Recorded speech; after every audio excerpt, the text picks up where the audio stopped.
শাহবাগে long March কর্মসূচিতে পুলিশি হামলার অভিযোগ তুলে স্বরাষ্ট্রমন্ত্রীকে ক্ষমা চাওয়ার দাবি জানিয়েছেন প্রকৌশল শিক্ষার্থীরা। সরকার গঠিত কমিটি প্রত্যাখ্যানও করেছেন তারা। তবে পুলিশ বলছে শিক্ষার্থীদের আন্দোলনে বাধা দেওয়া হয়নি। যমুনা অভিমুখে যাত্রা শুরু করলে তাদের বাধা দেওয়া হয়েছে। এদিকে শিক্ষার্থীদের বাসায় ফিরে যাওয়ার আহ্বান জানিয়েছেন বুয়েটের উপাচার্য।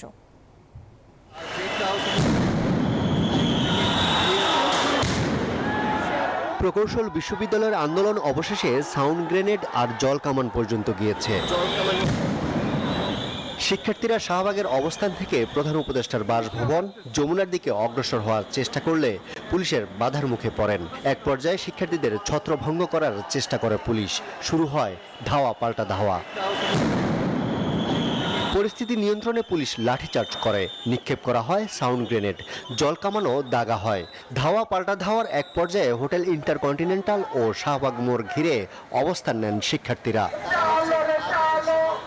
শিক্ষার্থীরা বলছেন, হামলার ঘটনায় সরকারকে ক্ষমা চাইতে হবে। প্রজ্ঞাপনের মাধ্যমে গঠন করা সরকারি কমিটি প্রত্যাখ্যানের কথাও জানান তারা।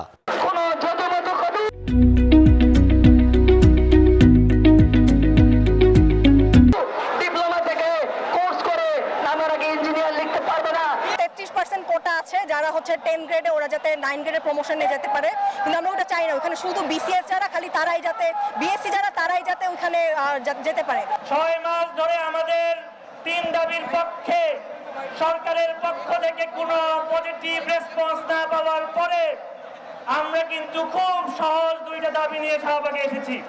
সেখানে আমরা দাবি আদায় না হওয়া পর্যন্ত সেখান থেকে ছড়বো না ইনশাআল্লাহ।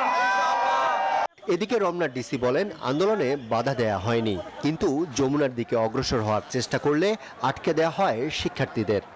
ওদের নেতৃত্বের সাথে আমার কথা হচ্ছিল, তো ওরা বলতেছিল যে স্যার আমরা আধা ঘন্টা এখানে সর্বোচ্চ থাকবো, যদি এর মধ্যে প্রজ্ঞাপন জারি না হয় তাহলে কিন্তু আমরা সচিবালয় অভিমুখে চলে যাব। হুট করে তারা কিন্তু যে যমুনার দিকে ইন্টারকন্টিনেন্টাল মোড়ে আমাদের যে ব্লকেট আছে এখানে দৌড়ায় তারা সব চলে আসলো। আমরা জানি না, আমরা পিছনে পিছনে দৌড়ে আসছি। এখানে ব্লক ভাঙছে, ভাঙার পরে তারা একেবারে যমুনা যে মাননীয় প্রধান উপদেষ্টা বাসভবন অবধি চলে গেছে। এরপর আমরা ওয়াটার ক্যানন নিয়ে এসে পানি মেরে হালকা ডিসপার্স আমরা করেছি। এর আগে 3 দফা দাবি আদায়ে লং মার্চ টু ঢাকা কর্মসূচিতে যোগ দিতে শিক্ষার্থীরা বুয়েট থেকে মিছিল নিয়ে শাহবাগ মোড়ে আসেন। এতে বন্ধ হয়ে যায় যান চলাচল। আরিফুল ইসলাম, নিউজ 24, ঢাকা।